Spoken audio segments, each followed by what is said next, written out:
সমগ্ৰ ৰাজ্যৰ লগতে আজি চিপাঝাৰ ডুমনিচকীত পোহৰ এনজিঅ' পশ্চিম দৰং উন্নয়ন পৰিষদ দৰঙী গ্ৰামীণ বিকাশ সমিতি আৰু স্থানীয় ৰাইজৰ সহযোগত ডুমনিচকী চকত জুবিন গাৰ্গৰ শ্ৰদ্ধাঞ্জলি অনুষ্ঠান অগণন জনতাই প্ৰিয় শিল্পীগৰাকীক শ্ৰদ্ধাঞ্জলি জনাবলৈ উপস্থিত হয়। চিপাঝাৰৰ পৰা Aslamuddin Ahmed report AIN live. আমাৰ আজি নৰ্মাল দিন আমি জুবিন গাৰ্গ হেৰাই আমাৰ আজিও শান্তি নাপাব নাই অসমবাসীয়ে শান্তি আছে। জুবিন গাৰ্গ আমাৰ 2023 আমাৰ স্কুলৰ বিলত আহিছিল আমাৰ পঢ়াৰ ফালৰ পৰা মাতা গৈছিল তেওঁ পঢ়াৰ বুলি এটা শব্দ হৈ গৈছিল আমাৰ সেই শব্দটো আজি দুখন আজিও আমাৰ ভিতৰত আছে আৰু আমাৰ জুবিন গাৰ্গ সদায় অমৰ হৈ থাকক সদায় অমৰ হৈ থাকিব বুলি আমাৰ এটা আত্মবিশ্বাস আৰু এইখিনি আৰু মই ক'ব লগা ভাষা নাই। জুবিন গাৰ্গৰ বিষয়ে মই কম কি অসমবাসীয়ে এনেকুৱা কামবিলাক কৰি আছে আৰু ক'ব নোৱাৰে থাকি যায় জুবিন গাৰ্গৰ কাৰণে। আজি আপোনালোকে দেখিছে ইয়াত বিভিন্ন প্ৰান্তৰ পৰা এই 10 বছৰীয়া সেই শিশুটোৰ পৰা আমাৰ 70-80 বছৰীয়া জ্যেষ্ঠলৈকে এই অনুষ্ঠানত আহিছে।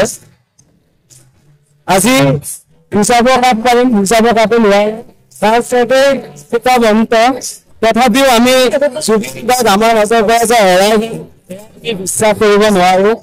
তেওঁ কায়িকভাৱে আমাৰ মাজত নাই দেহেৰে নাই কিন্তু তেখেত আমাৰ মাজত সদায় থাকিব।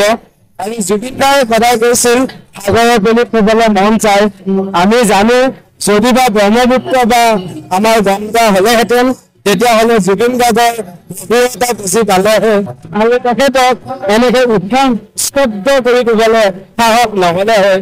কিন্তু বিদেশৰ সাগৰ বিদেশৰ বতাহ সেয়েহে জুবিন গাৰ্গ বুজি হয়তো বা নাপালে এয়া আছিল সময়ৰ আহ্বান। আমি বেলেগ একো দিব নোৱাৰিলেও নিজৰ বুকুত সহস্ৰজনৰ লগত জুবিনৰ আদৰ্শ আছে কীৰ্তিমান আমি ৰাখিব লাগিব।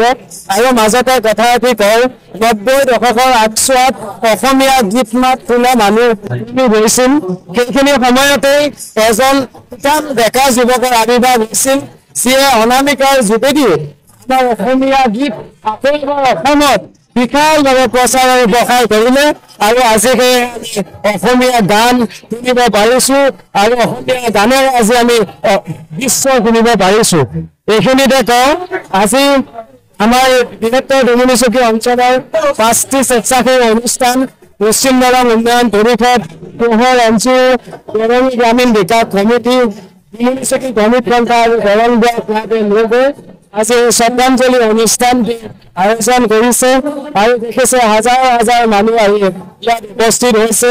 সকলো শোকাবন্ত আমি কিন্তু আমি সুখ কৰি বহি থাকিলে নহব। এটাই কথা কৈছিল কাম কৰিব লাগিব ৰাতিলৈকে। আজি ৰাতি আমি ইয়াত আছো কিন্তু ৰাতি নোখোৱা মানুহজন আমাৰ মাজত নাই। সেয়েহে ৰাতিটোলৈ ভয় লাগে ৰাতিটোলৈ মৰম লাগে দিনলৈ ভয় লাগে কেতিয়াবা ৰাতিলৈ মৰম লাগে। জুবিনৰ মিজাজৰ ধন্যবাদ। যিকোনো খবৰ বিজ্ঞাপনৰ বাবে যোগাযোগ কৰক 7896121996।